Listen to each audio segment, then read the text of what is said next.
Yes, it don't pass again, my people. This is Nigeria TV.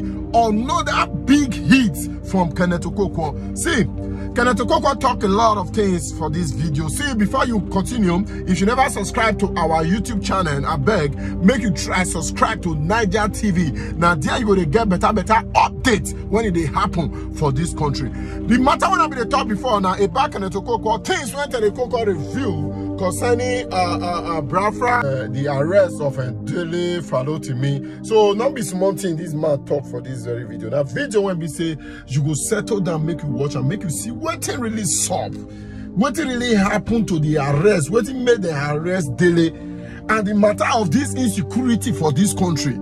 Because when I go through the comment section, when I see this video, I see when people talk say President Tinubu get her for the insecurity when they happen for the country. President Tinubu get her, made they ask a question. So guys, when I will watch this video, make una hear what Keneth Okonkwo talk. I don't want to talk much. Just watch the video. Give people, you don't even give a state government the power to defend itself. People are ordered to stay at home. And when any of them comes out, they will be shot down. They'll be killed. And you, the government, you are not providing adequate security, and you're blaming the people. Let me ask you, how many times have they blamed Northeast for the insecurity visited on Northeast by the insurgents? How many times have they blamed Northwest for the banditry, for the terrorism, for the robbery, for the insurgency that is going on in the Northwest? Farmers' headers clash in the North Central. In the Southwest, you saw how many traditional rulers have been killed, assassinated. In the South, you still hear about oil thieves. How many times do they blame those citizens for being the cause of the insecurity? And those ignorant men, those incompetent men in government, those anti-Igbo people with anti-Igbo sentiments, they would want to blame Ndebo for the insecurity in the Southeast. When IPOP started, it was the Southeast governors that came together first time to prescribe all the activities. No other governors of any of the geopolitical regions have ever done that. Yet they're opening their mouths to say the insecurity in the Southeast is caused by the people of Southeast. No, it is caused by the incompetence, corruption of the ruling elite. Since 1999, nobody from the Southeast had become president or vice president, so how could it have been caused? This insecurity in the Southeast is not the worst in Nigeria. So the issue here is that the government should step up its security, not just in the Southeast, but all over Nigeria, and take away the causes of the insecurity. And of course, you cannot rule out the fact that poverty is part of what is creating insecurity, because human beings must survive. So the government should improve the socio-economic welfare of Nigerians, and they should make more investment in modern technology of fighting. You don't fight with bayonets or horses anymore. You go on the modern technology and you ensure that you remunerate the security agencies very well, so that they will fight insecurity and we will have peace. The insecurity in the Southeast is caused by the same thing that causes insecurity in other parts of the region, and it's the duty of the government, especially in a country where even to possess firearm is illegal, to bring about security in the Southeast and around the whole nation. So the cause of it, incompetence and corruption of the government in power. Let me first of all admit that in the archaic laws of the Criminal Code Act and the Penal Code Act that were enacted probably before I was born, you see the sections, maybe section 373 of the Criminal Code Act that governs the Southern region, and maybe section 391 of the Penal Code Act. You see traces of criminalizing defamation. However, some states, knowing that some of those provisions were part of what we inherited from the colonial masters, who wanted to shield themselves from the painful hands of the freedom fighters, they now criminalized anybody that will bring their actions to disrepute. And that was the reason for all this defamation, purported as a criminal offense. But when nations saw that criminalizing defamation may stifle free speech, because if you go to the Constitution, section 39, freedom of expression is generously couched to say a man has the right to receive idea and information and has the right to express it the way he deems fit without undue interference. So because of the fear that when you criminalize defamation, it could impinge on the freedom of people to express themselves freely. Because the greatest secret of the success in a democracy is accountability and transparency. So when people are allowed to express themselves freely, they hold the government in power accountable, and the government will become transparent. And that is why they made copious provisions in civil proceeding for any human being that is claiming he's defamed to pursue the civil remedies. So the question now is this: why is Afe Babalola pursuing the criminal remedies? Why don't he pursue the civil remedies? In the civil remedies, the two parties will bring their reasons why they made the comment, and an independent and impartial judge will look at them dispassionately and reach a judgment.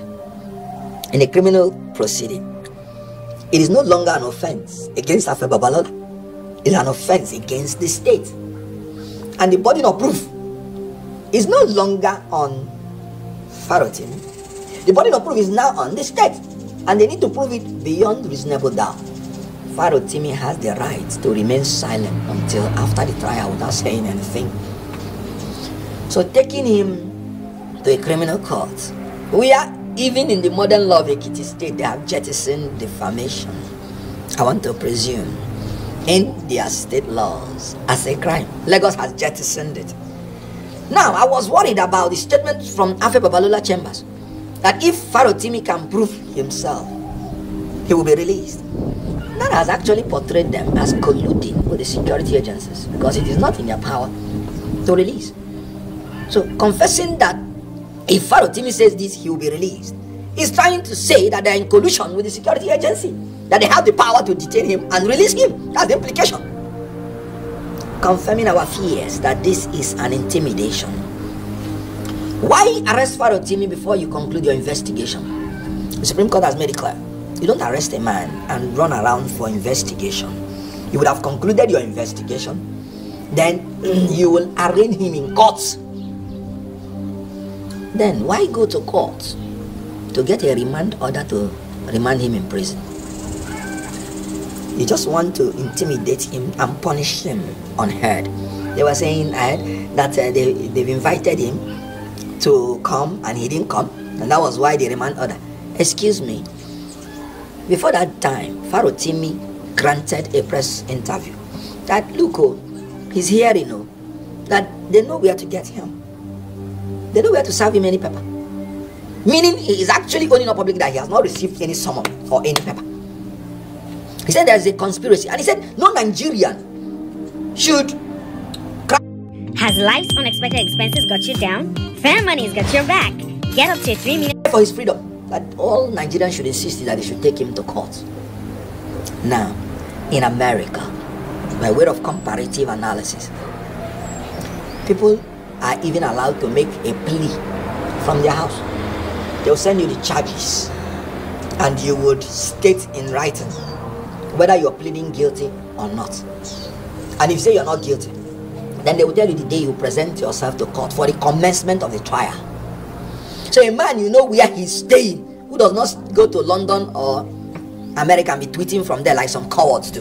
But he has been in Nigeria and told you he's not going to anywhere, and you know where he is. Have you served him any paper personally? If you have, what's the evidence?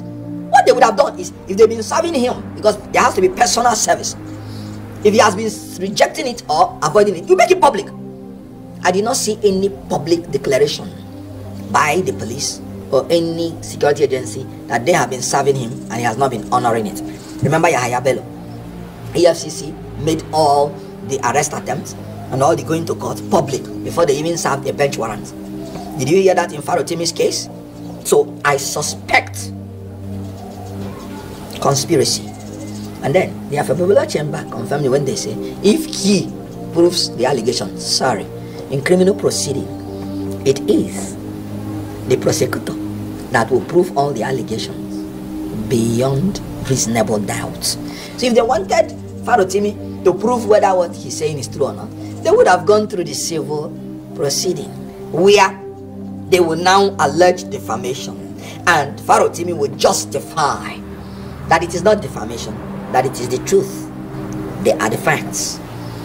And then they did not go through that procedure, and that is what is making us to conclude reasonably that that is an attempt to intimidate, to frustrate and manipulate Nigerians and punish Farotimi for his political stand on issues without giving him fair hearing.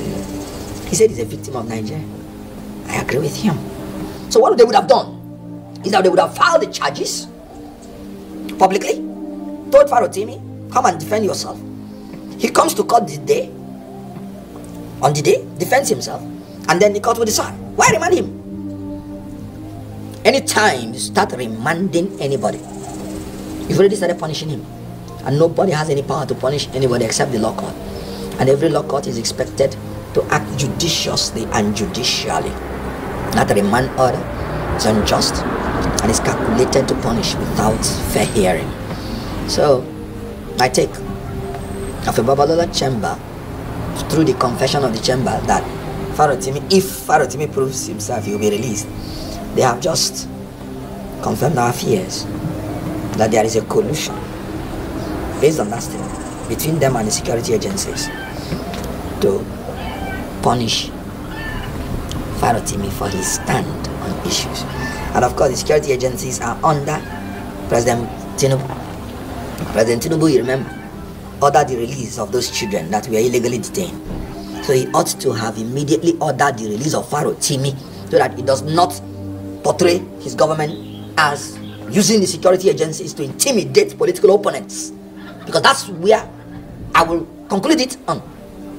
Because he's a political opponent, and worldwide, anything you do to a political opponent, the people of the world have the right to interpret it that you want to intimidate a political opponent. If you ask me, I would say I believe that this is still an intimidation of political opponents, and they should desist from it. Release Farotimi unconditionally and allow him to have his day in court if they believe that he committed any offense, based on archaic, outdated, purported defamation offense, which is no longer existing in the books of some of the advanced states in Nigeria that do not want to impinge free speech, like Lagos. So it's just a ruse. He's just a victim of Nigeria, as all of us are. Since May 29, 2023, the Senate has always been in a hurry to pass anything that President Tinubu brings to it. As a matter of fact, President Tinubu today, by the confession of a senator, that he never saw the approval of the Senate for the presidential jet of 150 billion naira. I'm quoting Abaribe. He never saw it on the Senate floor, and they are purporting to say that it was in the budget, and he says he's always around for the plenary, by his own words. So the Senate, what it means is that they even preemptively approve whatever is coming to the Senate. Then you can imagine the one that is presented to them. It's a photocopy Senate, not even rubber stamp, photocopy. They are spokespersons, official spokespersons of the president. A tax reform bill that includes pay and VAT, state taxes. And you think you can rush it through without even consulting these people. And when they had a meeting and said, sir, withdraw this first for further consultation, he said, no. You should go on while you're consulting them. Your own vice president, that's a vote of no confidence on his vice president. There are certain ways you do things in a democracy. You have to give people a sense of belonging. You can't continue with arrogance of power unchecked.